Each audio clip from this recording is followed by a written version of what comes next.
horta sabar iman ilaaha naga wada siiyo afta carab wuxuu ahaay nin insaan ah walaaltinimada wax ka yaqaano saaxiibtinimada wax ka yaqaano wuxuuna ahaay ciyaaryahan qaran ah oo xulka qaranka Soomaaliya u soo dheelay wuxuu ahaay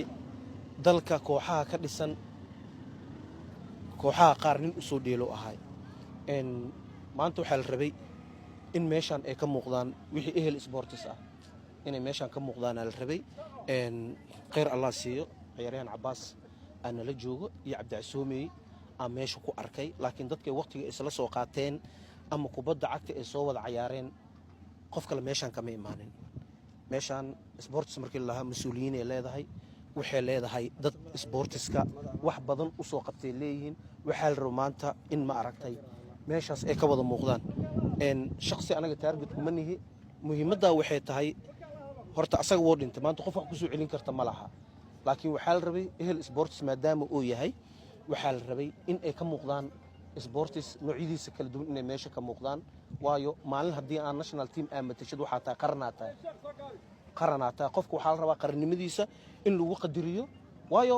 waqtigu soo dheelay waqtigu asaga dhalinyarada ahay uu soo dheelay istiin dhalinyaro ahay maanta woo dhintay laakiin waxa la rabay in loo muujiyo ama garabkiisa la soo istaago waxaan leeyahay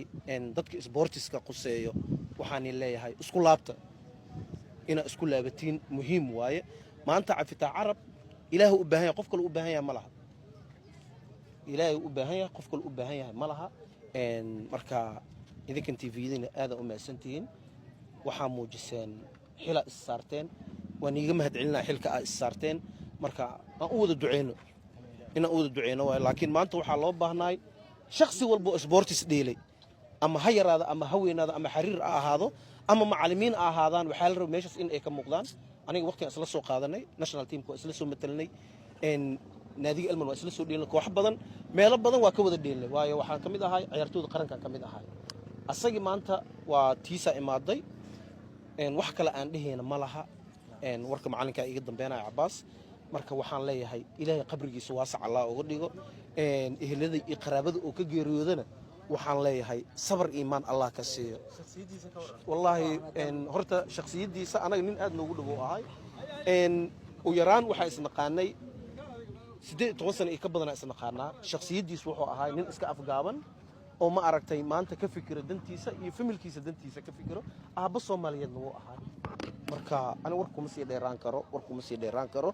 marka idinkana aad u maasantihiin waxaan leenahay aan u duceeyna Soomaali meel walba ay joogto